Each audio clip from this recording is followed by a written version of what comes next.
There was a time we parked at a 24-hour grocery store. It's called Kroger here. And we literally did this just to go inside and get warm. Like our babies were warm because of their fur and they were together. But me and Ty, we were having a hard time staying warm. And this was like during, it's literally almost like what happened here this year, right? Literally just days ago for like a week or 2 weeks where we got hit with that cold front and got a bunch of snow and ice, and it was the coldest it's been all winter. Well, when that hit in 2019, it was like early March, mid March or something. And oh my god, it sucked so bad. We were so cold, and no matter what we did, we couldn't stay cold or warm because the van in the back isn't insulated. It's a cargo van. So even though we had the heat going, a lot of that was lost. It wouldn't stay. So we were like huddled together, had blankets around us, even the babies with us. But just all together, me and him couldn't feel warm. They were warm because of their fur and all the body heat. So, you know, we went ahead and went inside Kroger to thaw ourselves out for a bit. And I was trying to walk around and see if I could talk to someone about like expired produce and stuff like that. Like I had been doing reading on, you know, how some grocery stores will, you know, they're usually going to throw away their bad fruit or stuff that's about to get expired. And that some places will give you their items, deli items, produce, whatever it is, it's because it's about to expire. So anyways, we went inside Kroger. We go back out. We didn't find anything, by the way. So we go back out and we park in the back because I think Nava he was sick after the surgery, matter of fact. He got sick after the surgery, which they didn't want to take responsibility for that. Whatever they did, I don't know if it was the anesthesia, the medicine they put him on, whatever it is. He was so sick and he has diarrhea. Like he just couldn't keep anything down. Poor baby. So we went to the back of Kroger to change the litter. You know, it had plenty of light back there. It was quiet and there were dumpsters. And then there was also like a tree line so that I could dump out certain things onto the grass and put some things in the dumpster. While we're back there, this sketchy ass car drives by us once, like slow. Ty's texting me. There were so many snacks, dude, or snacks. Now I'm saying snacks because he said snacks. This car like rolled by us once, okay, and did it slow enough for us to be uncomfortable. Then proceed, and mind you, we were back there for like 10 to 20 minutes or something. You know what? Maybe 30 minutes. Dude, this car drove by us like 5 times. It wasn't a cop car. It was like an old Cadillac or something. Like one of those old one from the 90s or something. And it drove by us like 5 times. Like we seriously felt like they were trying to case us to see if they could rob us. So then like Ty gets prepared. Like first of all, Ty is like a total warrior, like energy guy. And he didn't have a gun, but he had like what's it called? Some kind of axe. So, I mean, he got ready because he didn't know what was about to happen. We didn't know if they had a gun or what, you know, and like, but then we also used our energy to like say, no, we refuse this, get it out of our space. We are protected. So like, and he stood outside in front of the van and like, you know, like a real, like he put himself in a stance to where the person would know like, hey, you better not mess with us. And they drove off eventually. And we were like, what in the hell? Like, that was so uncomfortable. We really were probably about to be robbed and attacked. That shit was crazy. Don't even get me started. So, that was another negative experience of, you know, living in the van. So, and imagine we're living in a van.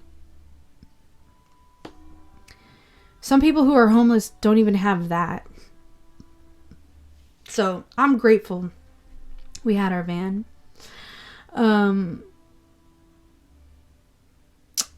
there is so much to be said about our experience, and I can't even believe where the time is on the video. So I'm just going to make that statement now that I think I need to make one or multiple, maybe a little series on our experience being homeless and in the van. Needless to say, we did not end up going to California. We got a call from the organization, and they were in distress. And I'm not allowed to say why. And I'm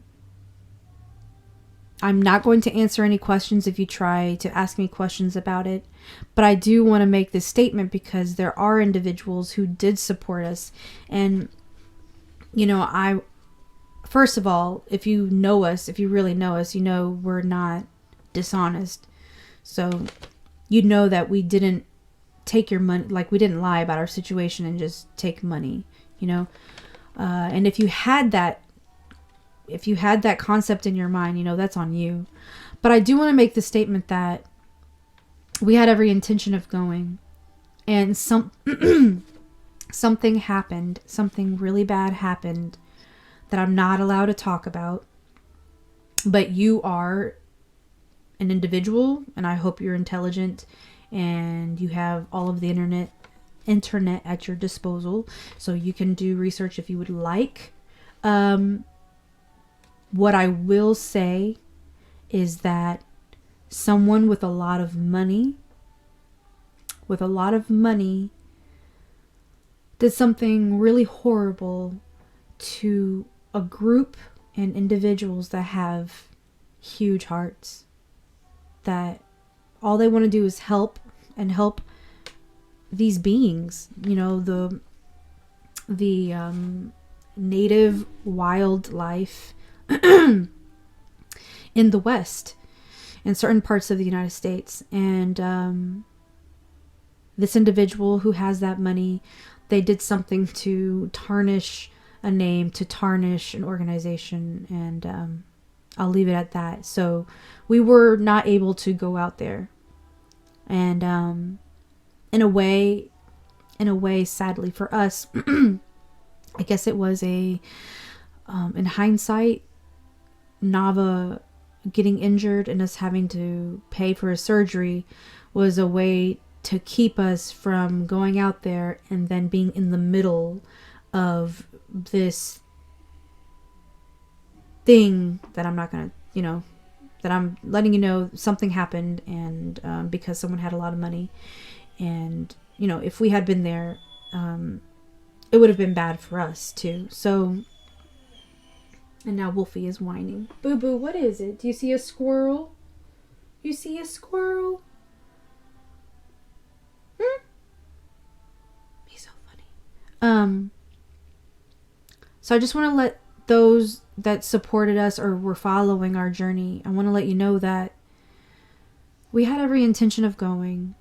We appreciate all the support and the kindness that was given to us, and that we were doing our best to find our way in that difficult time and the sudden change of plans. It was so depressing. We found out that we could not go out west anymore, literally like days before our birthday, and it crushed my soul. And to this day, I will say it was the worst, or maybe the second worst birthday I've ever had. I was depressed, and I was vocal about being depressed on Facebook. And I took the liberty, the birthday present to myself on my birthday was getting on Facebook, being very blunt about being upset, and being very blunt about how fake a lot of the people on my Facebook, how fake they were. And because if you truly knew me, if you truly were my friend, you knew the situation I was in. And more than saying happy birthday to me, you would have checked in on me to see how I was doing. How was I doing physically, mentally, emotionally, spiritually? You know, but a lot of people, and some people that I had messaged to ask for help, they had the audacity to say happy birthday to me, but not acknowledge that I was homeless. Oh no, snip, snip. So for my birthday, I took the liberty of cutting a lot of people off. Yeah. So yeah, I wanted to get that out there about why we didn't end up west. I'm gonna move this along to the part about resources, because this is very important, guys. Okay. And I can say that now I am in a place where I have more knowledge about resources available. And I wish that these resources were available then. I wish that I had known about the resources that were probably available then, but we didn't. You know, we were really stressed. I was in a city that I barely knew. I grew up, like I said, I grew up across the river from Louisville, but I was never in Louisville like that. Like, I didn't have any community. I didn't have any friends here. And Ty is from Louisville, but a certain part of Louisville, and he also didn't know of resources and stuff like that. And you know, he got his own reality check the way I got a reality check. You know, a lot of the people he thought cared about him weren't there for us. So needless to say, from 2019 to now, I have resources that I know about, and especially because of COVID, there's even more now. And also, I want to share hacks, okay? Life hacks on what you can do if you find yourself in a similar situation. I might need to do that first. Let me do the hacks first and then resources. So if you find yourself in any kind of situation similar to being homeless or about to be homeless or needing to get the most bang for your buck. So I want to let you know, especially if you are living in your car, if you're living in your van, if you're living in a vehicle. Number one, make sure you sign up for every loyalty card there is at every gas station you come across, okay? That should be self-explanatory, especially now. I know certain gas stations did it years ago, but now other gas stations are catching up, you know, with the trend. When you sign up for a loyalty card, you will get a certain amount of cents off of the gas price. Number one. So of course, if you're living in your vehicle, you know how important it is for your tank to be full, so that you have AC, so that you have heat, so that you can drive to different locations to camp out, right? And drive to different areas for whatever, because your vehicle is your vehicle and your home. So sign up for loyalty cards, okay? Number one. And the other perk of signing up for the loyalty cards is that usually when you shop inside of the gas station, you are racking up points so that you eventually get like things for free. You know, you can get probably dollars off of your gas, or you can get like free food items, free drinks. You know what I mean? Like, there's just different perks, okay? Some of our favorites are Circle K / Shell,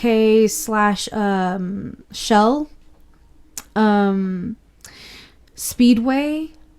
Speedway is another good one. They're like the OGs who've been doing like points for a long time. I just noticed BP has one, and Thornton's is doing the loyalty thing now too. Okay. Oh, and don't forget Kroger, period.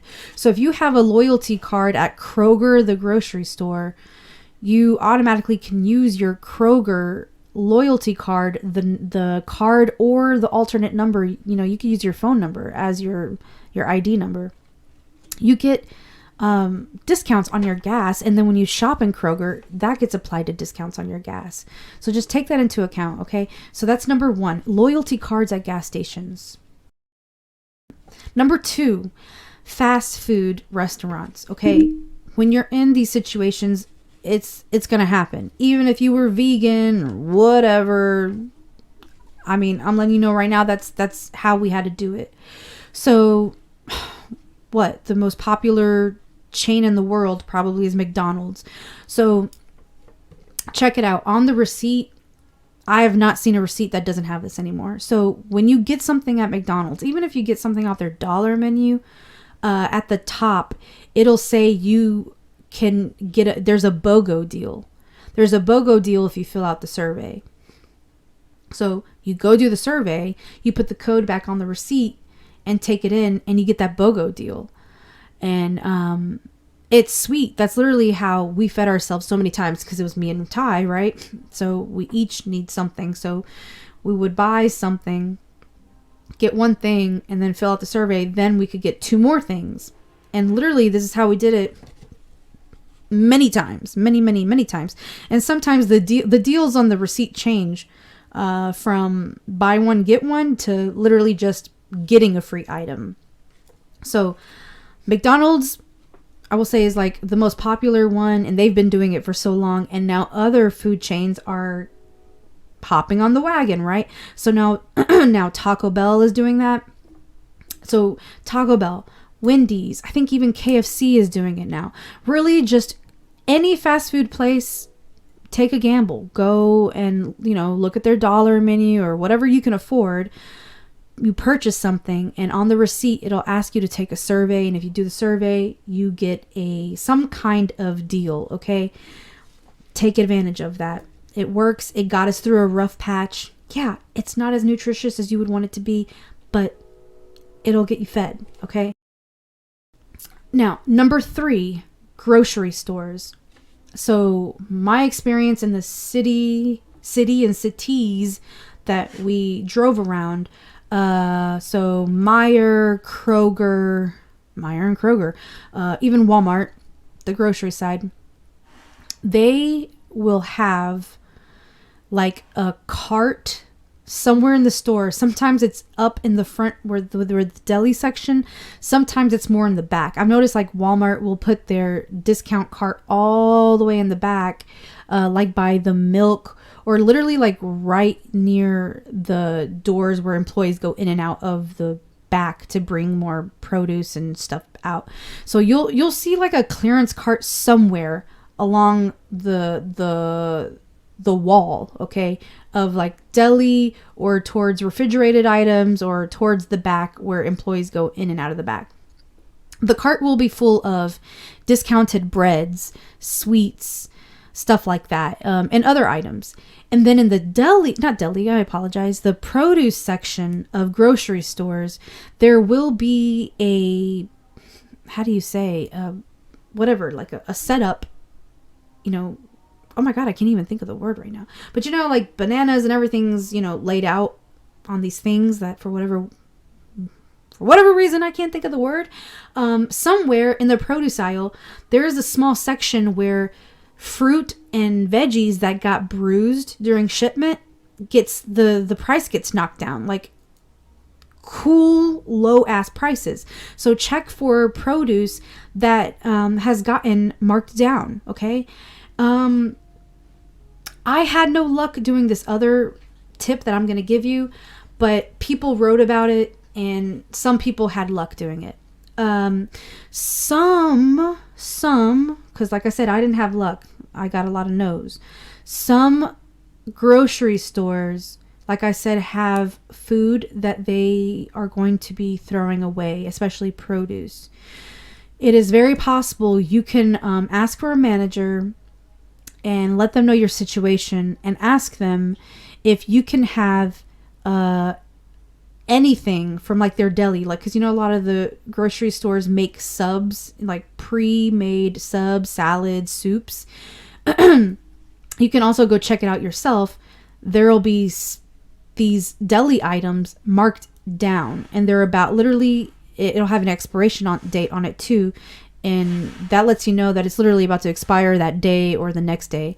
And you can ask the manager if you could please have it for free, because their protocol is going to be to chuck it. They marked it down, no one took it. Next move is to chuck it. In some cases, the grocery store will have a partnership with a nonprofit. So in my case, the grocery store had a partnership with an organization that helps people in need. So she wasn't able to give me the food. She told me about the organization, but couldn't give me, anything. But, it's worth a try because not all grocery stores do that. And it's possible with mom and pop places that they don't have these partnerships, and they probably chuck it. And since it's a mom and pop, it's in the community, a smaller community, it's very possible they'll just give it to you. So that is an idea. See if it works. You know what I mean? I'm going to circle back to gas stations, but now I'm going to talk about their deli, because it's a very similar situation to grocery stores. When a gas station has food that's about to expire, they also have to throw it away. I didn't have any luck with it. I didn't have any luck with that because they actually didn't have, the gas stations I approached didn't have any expired food. And the guy at the time told me that they were actually getting another shipment in. It was going to be all like new food. So, but I read on blogs that some people were successful in going to gas stations and finding food that was about to expire, like subs, salads, and sandwiches and stuff, and asking if they could have it because they knew the gas station was going to have to throw it away. So you might have luck in getting some food from their deli, okay? That's number 4, short and sweet. Food pantries. And the easiest way to do this probably would be to call, it's 311 or 411. I think it's 411. Information. You literally just dial that if you're able to, okay? I know we all are in different situations and you may not have a phone. In my situation, I did not have cell service, but I had a Google number. And if you have a smartphone, you can download apps for a VoIP number. So basically it's an app that lets you make calls and texts when you have a Wi-Fi or data connection, okay?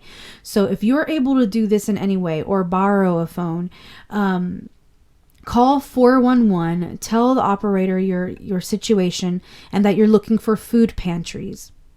The person is going to give you a list. They're going to give you the address, the numbers, okay? Write this all down, and if you can, go to these food pantries on the days they're open and you'll get food. The Catholic charities, I actually used to work for them when I was in Philadelphia. They do this as well. They have food pantries everywhere. Okay, they also give out food. And here in Louisville, that's where we would get food when we were at the Black Lives Matter house. Another way to find pantries, I don't know how long this movement has been going on, but now that I'm trying to kind of get into the know of Louisville and doing my own research, and we actually had a friend recently who went homeless and we were helping him, I found on Facebook in Louisville we have a thing called Little Free Pantries. It's so cool, guys. So you can choose to build it, or you can you can buy a cabinet, whatever you want to do. If you want to buy a cabinet, build a cabinet, go to a thrift shop and buy a cabinet, whatever. You can put a cabinet on your property, title it Little Free Pantries, and just let your community know that it's there so people can go and stock it. You stock it with food, and then you can have it added to the network. And, I don't really know how the word gets out. It gets out by word of mouth, I'm assuming, right? And if you're just walking down the street and see it. But what I've been doing is I've been sharing the link on my Facebook profile. And then whenever I'm in certain groups and I see someone in need, I let them know about the pantry network. So check out Little Free Pantries. See if it's in your city. See if it's in your area. There's literally a Facebook group for the city I'm in called Friends of Little Free Pantries.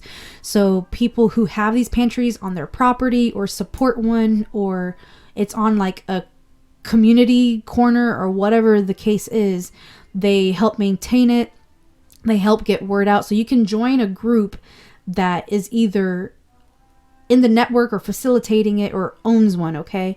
You can, whatever it is in your city, just type in your city name and Little Free Pantries and see what comes up. And even Googling, please use the power of Google. It's powerful. Okay, so that's another thing there for pantries, looking up food pantries. And I could probably go on and on and on about nonprofits and pantries, but the best way for you to do this is to Google, literally get on Google, either put in your zip code or your city, type that in, and then food pantries, and then see what comes up, make the calls, find out the days they're open, and be there. Make sure you listen to the documentation that you may need to bring, okay? Because some places require that you bring in like mail to confirm that you're from their district. These nonprofits have stipulations. They're getting funding for what they do, but it has to be where they are supporting their community. So there's that. And like I said, call 411, ask for food pantry information, and then little free pantries.